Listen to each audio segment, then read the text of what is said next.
You, you can now subscribe to Strava Craft Coffee and save 20% every single time when you get signed up for that Strava Craft Coffee subscription. We know a bunch of you have taken advantage of the one-time code. Of course, it's DNVR20. But now you can save 20% off of your favorite coffee forever, and you'll never have to enter your credit card info again. If you've never tried the rich, tasty CBD-infused Strava Craft coffee, you can use the code DNVR and save 20% off your first order. If you're a huge fan of Strava, you can just say, hey, send it to my house every 2, 3, 4, 6, or 8 weeks and have it ready to go so you never have to wake up in the morning and say, oh, God, I'm out of coffee. They'll have it sent straight to you, so that'll never happen. Again, use code DNVR20 if you just want to try it once, or get signed up for that subscription, get 20% off every single time. It's pretty darn amazing. And of course, you can always come down to the DNVR bar and get some of our Strava Craft Coffee CBD infused cold brew that's on tap at the DNVR bar. It's all delicious. So check out Strava Craft Coffee today.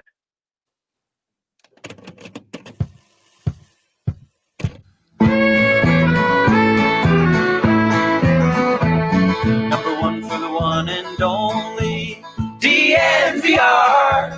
2 goes out to Zach, Mace, RK, and the bar. 3 for Mr. B in that old trophy case. Number 4 we're still waiting for. Well, bring on the chase. Out on the field, a mile high, Broncos win is our desire. Couple with a breakfast crew and a friendly orange and blue to the bitter end. Come and join us at DNVR. We are DNVR. Happy Friday, and welcome in to the DNVR Broncos podcast presented by MSU Denver Online. MSUDenver.edu/online to scope out everything they have to offer. It is the number one place in the metro area to get your education and get and further that education. 750 classes, so many different ways to really get what you've been wanting to get done while being able to continue living your life. Rigorous and affordable programs taught by professors who bring the real world into the classroom. So check out msudenver.edu/online today. My boys, what's up? Happy Friday, man. I'm so pumped for this pod and to be rolling with you guys today. This is definitely a feel-good Friday. Yeah, no bum talk around here. Not today. Nope. No. It is a feel-good Friday. And the Broncos have a massive contest in front of them this weekend. It's not as dire as it was last week in terms of you gotta win this or you have no chance. But it is a really big one for just the narrative of the season.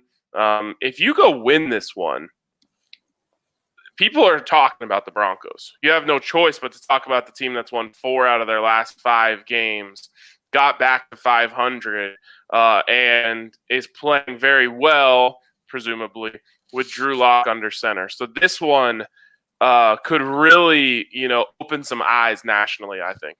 Ryan, you said the Broncos don't have to win this one, and you're absolutely right. There isn't as much pressure as there was last week, but what they have to do is they have to win 2 of their next 3.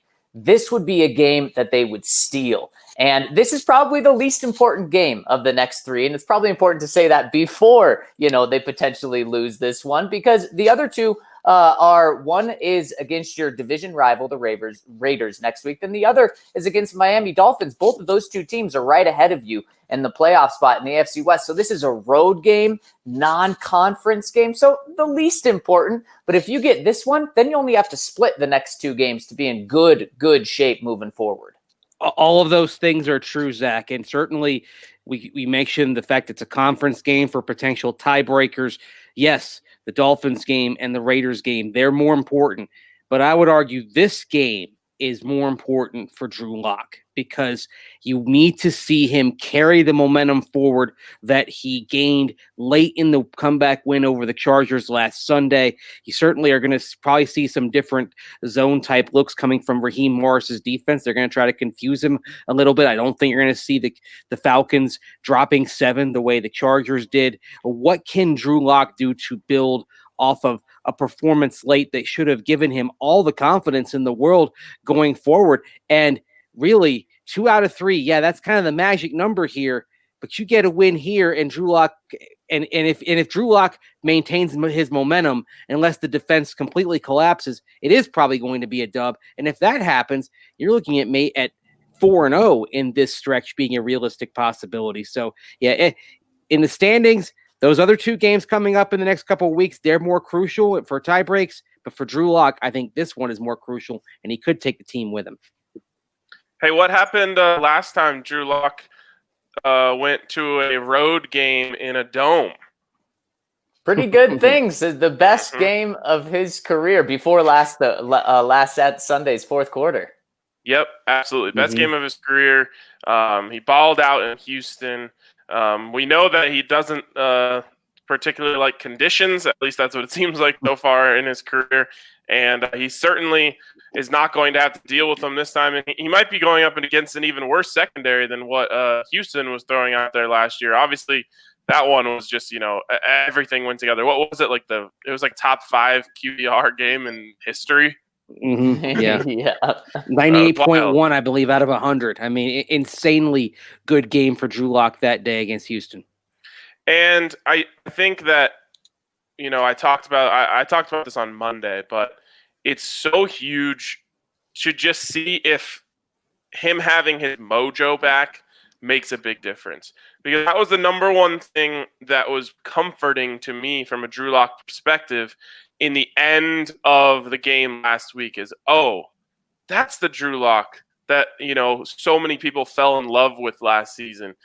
Even going back to the touchdown to Deshaun Hamilton, you saw Drew, throw the backpack on and he's looking over at the sidelines and you're like, okay, yeah, there it is. And you hadn't really seen that. You didn't really see it against Tennessee. He did have like a little touchdown dance against the Chiefs, but you just felt, to me, you could feel the mojo and you're like, okay, that's Drew Lock. And I just want to see that carry over because the last thing that Drew needs and the Broncos need for that matter is to go out there against the Falcons who do not have a good defense and start slow, like really slow, 3 and outs. And everyone's right back to, oh God, was that a fluke in the fourth quarter?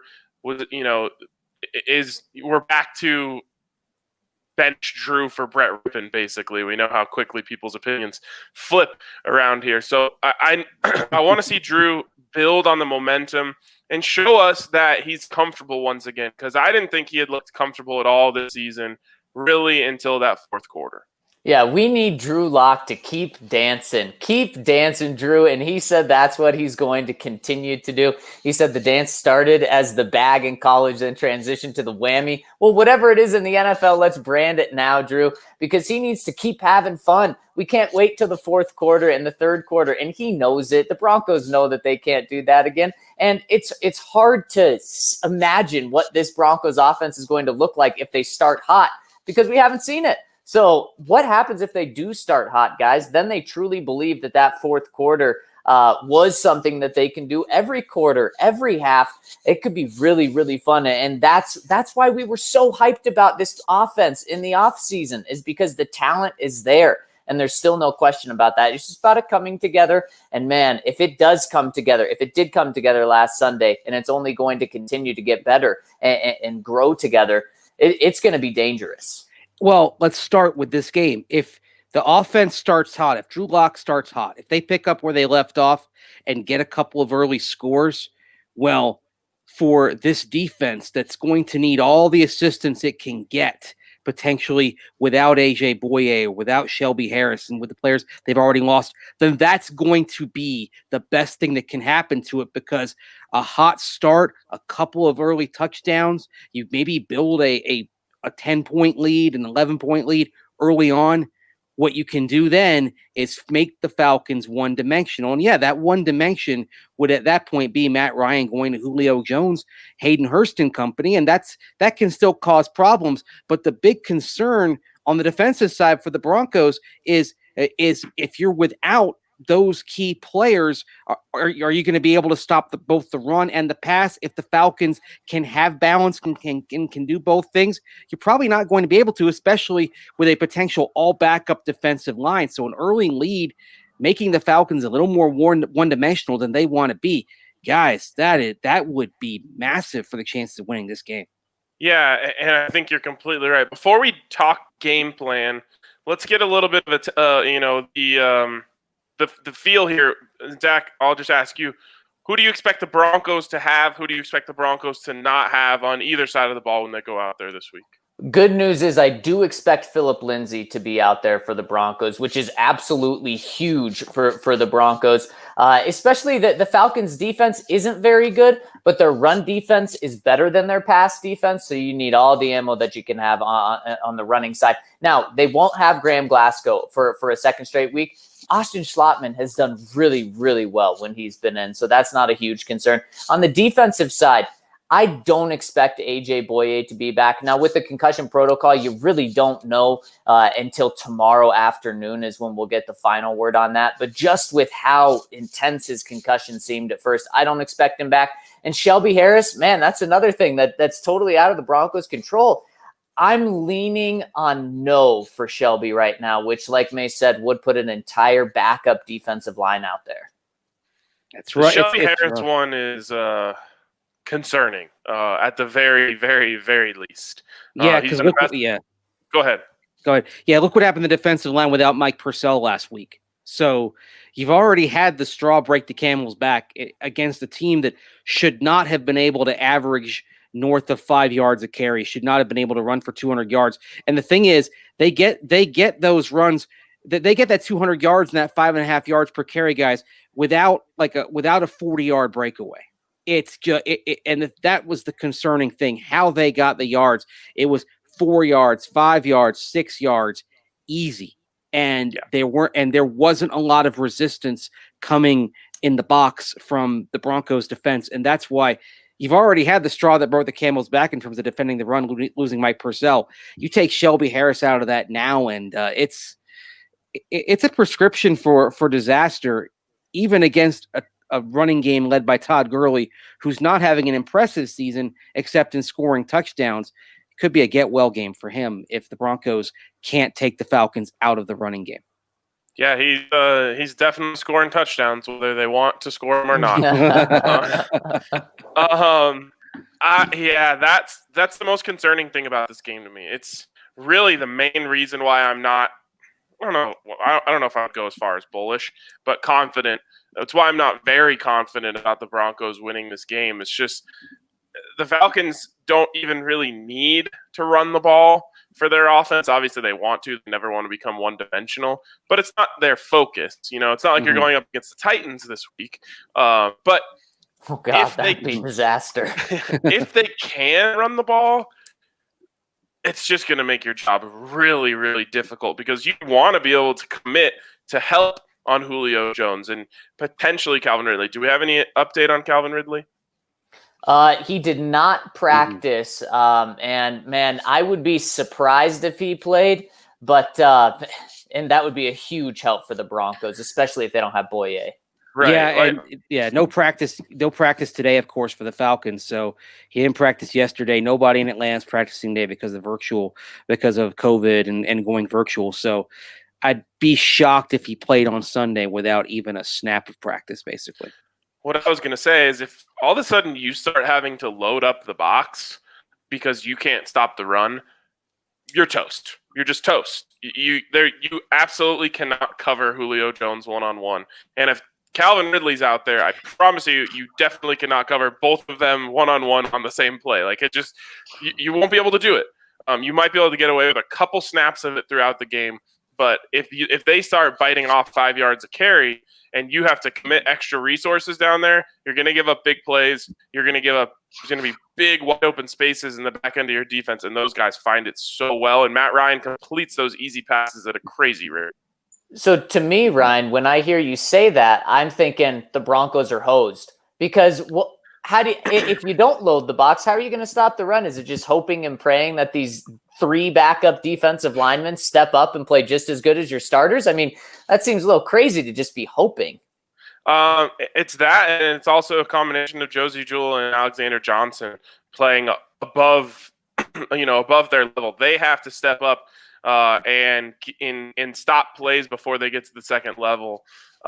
Because I really am confident if you start having to commit extra resources to the run game, you're toast. Mm-hmm. Yeah, that, and they can't miss tackles. Got to make sure things don't get to the second level, and make sure that everybody wraps up in tackles. And if that means Josie Jewell holding up Todd Gurley just long enough for help to arrive and bring him down, that's fine. But you cannot get into a situation where they're adding yardage after contact, because unfortunately those first 2 or 3 yards with the defensive line, if it's without Shelby Harris, those first 2 or 3 yards are going to happen.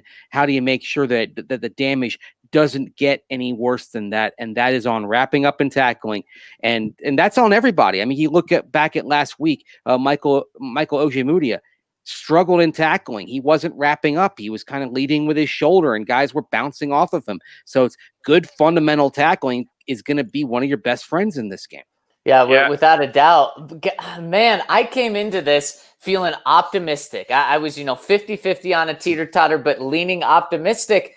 Ryan, now you're saying this, and, I want to go make toast now, because I just think the Broncos defense is going to be toast if you don't help the run game out a lot. And I know you're not going to have A.J. Boye, but Bryce Callahan, according to Pro Football Focus, is the second best cornerback in the league right now. You're going to have to lean on him. And like I said yesterday, I think Julio is going to get his. I think he's going to break one big play, which you can live with one big play if your offense is up to scoring 20 points again, like they did last week. 2 or more, you probably can't live with that. But I'm also not putting Bryce Callahan on an island with Julio Jones. I'm not doing that. I'm giving him help. And then you just really hope that Calvin Ridley is not out there. Because then, I'm right there with you, Ryan. You're going to get beat if you're in one-on-one coverage with Julio, Matt Ryan, and Calvin Ridley. So maybe that's what this game comes down to. Does Calvin Ridley play or not? You know what? You sound like a baseball man as you're talking about going into a game where you're facing a team with a bunch of power hitters, and you're saying, okay, the solo shot doesn't hurt us. Just make sure it's not a 3-run shot. And so, for example, if you look at it in Broncos terms, go back to week 2. That if Chase Claypool gets a solo shot, so to speak, he's getting 35 yards down the left sideline and you're bringing him down. The 3-run jack is when you miss the opportunity to bring him down. He gallops up the sideline and he's gone for a 70-yard touchdown. So you've got to make sure that if they get theirs, that you limit the damage as much as you possibly can in the game. Make them work for it. Yeah, it's going to be tough. And when I say they're toast, I really just mean the defense is going to give up points. Mm-hmm. I don't mean the game is over, because now you just shifted over to the offense, and you're going to probably have to get into a shootout if you're having to commit extra resources to the run. Which is a hard thing to be confident in, because we haven't seen the Broncos really get into a game like that, except for maybe against the New York Jets, which, that is what it is. Who would have thought? Exactly. If Matt Ryan takes off for a 46-yard touchdown run in this game, then game over. Didn't he take off for like a 10-yard touchdown run last week? He did. Yeah, the defender slipped. Yeah, the wheels on Matt Ryan at this point. He's basically he's still a very good quarterback, still a very good passer, but when he moves, he's basically got 4 ball tires out there. So we talk about defense, and I really do think it's like the swing states per se here are Calvin Ridley and Shelby Harris. If you split them, then you move on to other states. if you get swept there and you don't have Shelby Harris and they have Calvin Ridley, I'm getting very worried. Yeah, I am as well. Yeah. So that is that's the outlook for me on defense. On the offensive side of the ball, obviously Phillip Lindsay is going to play a role. He's the heartbeat of the team. Period. End of story. But I think this is going to come down to the offense, notably Drew Lock, being able to create some big plays in that Falcons secondary. Yeah, and the Falcons secondary will allow that. They're better against the run. They're about an average to just above average team against the run. But they're a bad pass team. Very bad pass team. They allow big plays, they allow short plays, whatever you want. You can get that on them. And that's what it's going to come down to is Drew Lock closer to the guy he was in the fourth quarter last year? And guys, he just needs to be good. He doesn't need to be anything special, and he should be good against this Atlanta defense. What I saw in the first half of last week was so concerning because he just looked lost. He looked uncomfortable. He looked like he was playing quarterback in the NFL for the first time where the game was just too big for him. Then it all clicked. And I want to see if that click moves over to Atlanta. They are playing on the road, but the road factor isn't going to come in as much, which is good. And he should eat in this game. He should eat, and it's a bad Falcon pass defense over the course of the year. At the same time, it is coming off its best game of the season to date, coming against Carolina, limiting Teddy Bridgewater, picking him off once. I believe they held him to about 179 yards or so passing in the game. Sorry that my phone went off there. So can the Falcons build off what they did last week? I would say they'll be hard pressed to, just because that Panthers team, of course, last Thursday night did not have its full array of weapons without Christian McCaffrey, so was kind of going with its hand behind its back. Denver brings more weapons into this battle than Carolina did. I think they're going to be able to cause some problems. And RK, you said shootout earlier. That's what this game feels like right now. This feels like a shootout. Honestly, you guys are crazy. Everything else aside, I would love a shootout. Me too. When We was the deserve last one. time we saw a good shootout other than the Broncos and Jets seeing who could fall over each other more? Well, you know how sometimes on Sunday, if you've got DirecTV Sunday ticket and you're flipping around and there's like a random Jaguars Titans game a couple of years ago that you would have had no interest in, but it turns out it's pretty exciting. They're putting up points like, oh, I'm sucked in by this game. That's what I think this game is going to be for a lot of people around the country. They're just they're surfing around. They have red zone on, but maybe they want to focus on one game, kind of like we saw Browns Bengals be earlier a couple of weeks ago. That, oh man, this is actually a lot of fun. They're putting up some points. There's some explosive plays. There's some fireworks. I think this is the kind of game that's going to draw some random NFL channel surfers in, and it's going to be pretty entertaining. You guys are so crazy. You guys are getting too caught up in the fourth quarter of last week. I didn't say it was going to happen. I just said if the Broncos can't stop the run, it has to happen if they're going to win. Well, that's true. I just don't want to get too swept up in. Vic Fangio does a fantastic job. Whatever hand he's dealt, he does a really good job of sometimes bending, but not breaking. And I think we see that again. Even if it's not Shelby Harris, I don't think the Falcons score 30 points. Man, as much as I want to say the Broncos score 30 points for a second straight week, guys, they've scored 30 points twice this year. That's the first time they've done that since Peyton Manning. So I'm not ready to say that they're ready to come back and score 30 points again. Let's just start at 20, because that would be enough for the Broncos to win and score somewhere in the 20s. So I think we're looking at that sort of game. But hey, I so hope that we're looking at 41-38. Yes. Oh my God, that would be amazing. If you guys had to pick a pop player on offense this week, who would you pick? Who do you think is going to be the guy that, if the Broncos are scoring points, this guy has a dominant performance? Okay, maybe not a dominant performance, but I think KJ Hamler gets one. And I think he has a pop play. Now, we saw him have the pop play last week. Other than that, we haven't seen him do anything really this season. Isn't he supposed to be really fast? Because I haven't seen that on the field at all. The only memorable play of him being fast is doing a little jet sweep. And I'm like, oh, yeah, he's fast. Let's go vertical. Let's go north and south with him, Pat Shurmur. Let's see that. And I do think that he connects on something, whether it's an end-around jet sweep, a 9 route. I think we see KJ Hamler get one this week. I'm going with Jerry Jeudy, and I think he's just going to get more opportunities to provide the pop. And also, I think on some level, Jerry Jeudy really wants to show something in this game. You're probably not going to see Calvin Ridley, but of course they have Julio Jones out there. This is sort of his moment to establish that he's going to be the next great NFL receiver that comes out of the University of Alabama. And doing so with Julio standing on the opposite sideline to some degree, probably looking on proudly if Jerry Jeudy makes some big plays. I think that environment's going to fire him up a little bit. I think Jerry Jeudy pops on Sunday. Jerry Jeudy probably has more experience playing in this stadium than any other Bronco, huh? Isn't that where they played the SEC championship the last couple of years? Indeed, it's where they always play it. Yep, and so he's shown on that big stage before, and maybe he can do it again. I love both of your picks. I am going to follow the trends here. I think the guy that pops is Albert Okwuegbunam. Drew Lock just loves him. Like, you know, it matters so much. It honestly hasn't mattered that much since Peyton Manning. When you could just tell the quarterback loved a certain guy. Like, when Peyton loved the dude, you just knew it. And you knew that he was going to find a way to get him involved.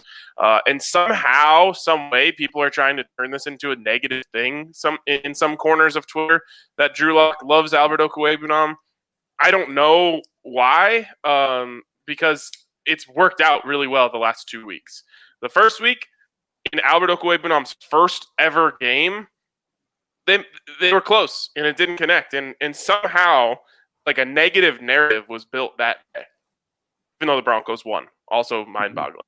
The last 2 weeks, when Drew Lock targets Albert Okwuegbunam, only good things happen. So people should be happy about that. Somehow they aren't. So that's the guy that I'm picking. I believe they continue to build on what they have built the last 3 weeks. And I think you're going to see potentially even a multi-touchdown game for old Ocho Cinco. I thought you were going to say follow the trends and easily take Phillip Lindsay on this. Yeah. And of course, he's averaging over 10 yards per carry, not just in the past game, but in the past 2 games. I mean, he's awesome, and he's going to play a role again. But I think when it comes to the red zone, going to have to look to Big 85.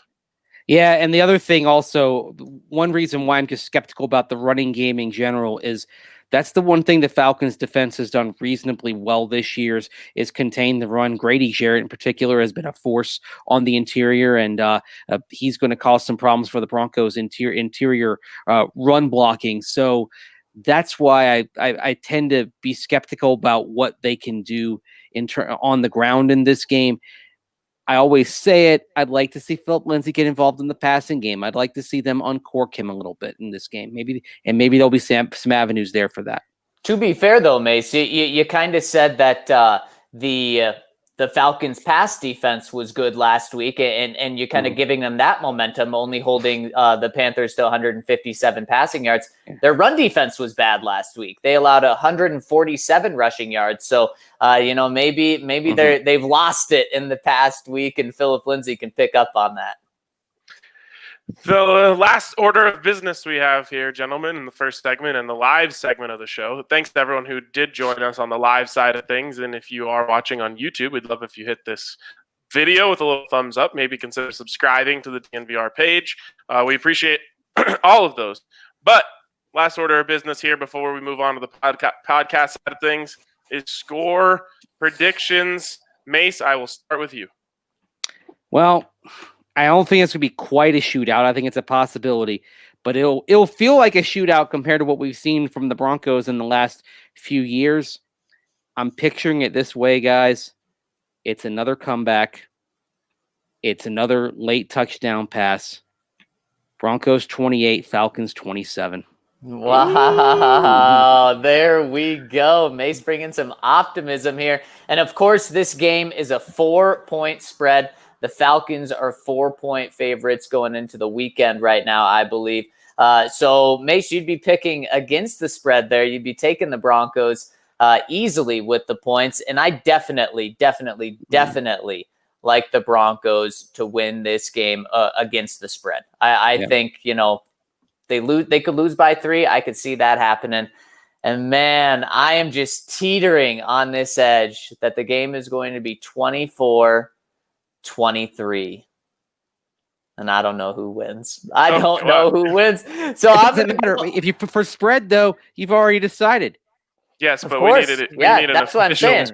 Against the spread, it's easy. But this is going to be a shootout for the Broncos in Broncos terms. 24-23.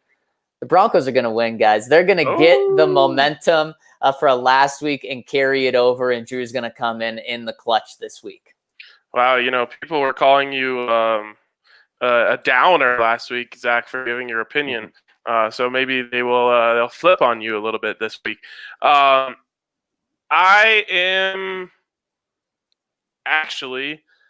didn't think I was going to be. So let me just say, I think this game is a toss-up. To be completely fair, I do think because of that, I like the 4 points. Broncos already 5-2 against the spread this year. Move on to 6-2 against the spread after this game. But I do think it's kind of going to be a couple plays here and there. And to be completely honest, I feel like I need to know the information on who's playing before I can give an official prediction. But without that information, which I believe is really going to decide what happens in this game, I just have a feeling that Drew Lock got his mojo back last week. And it really, just even the way he talked in his press conference yesterday, I'm like, yeah, there he is. That's the Drew we know. Taking a little dig at Colin Cowherd. That's fun, and when he, does those things, it's not like malicious. And a lot of people want to compare him to Baker Mayfield, and in the sense that Colin Cowherd doesn't like him, then he fits that mold. But when he's doing this stuff, he's having fun. And when he's having fun, he plays a lot better. And I do think there might be something to the comfort of playing in a dome stadium. So I think the Broncos do once again score 30 points. And I think Drew Lock has a great game. And I think the Broncos win this one 31-24. Defense plays a little bit of bend, don't break. They give up a lot of yards, but not a lot of points. Not even close then. I mean, you said it's a toss-up, but Broncos win by 7. That's 11 points against the spread. There you go. One-score game. Look at us, all 3 picking the Broncos to cover the spread and to win. Yep. I got a good feeling about this one, and it's going to be really if Drew goes out there and has a great game, like we're talking about Broncos country now, they're going to be crowning him. Yeah, we're saying turning point. That's everyone's saying, that the worm is turned on Drew Lock, and it will have turned in the Chargers game. They're going to be saying extension. Yeah. Oh God. Oh yeah. But it's true. Over the course of 5 quarters, Drew could go from the official team reporter saying that he should be benched to the fan base ready to crown him. Oh boy. What an opportunity that Drew has. Continue to ride that momentum of last week. And then people may stop saying like, oh, it was a fluke. It was 1 quarter. You go out and put 5 quarters of that together. Whew, man, it's going to be hot going into Las Vegas next week. Mm-hmm. It's going to be fun. Hopefully it's an exciting game because I think everyone deserves to see some fireworks out there on the field. Broncos wearing the blues. That'll be cool as well. A weird color matchup for the road team. But regardless, appreciate everyone who tuned into the live portion. We will jump over to the podcast side of things. If you haven't subscribed to our podcast, we'd love if you did so. You can do it anywhere you listen to podcasts. Just type in DNVR Broncos podcasts, or you can just type in Broncos and it'll be the first thing that pops up wherever you're looking. So appreciate that. We will talk to you on the live side of things after the game, but we're going to move on to the podcast side of things.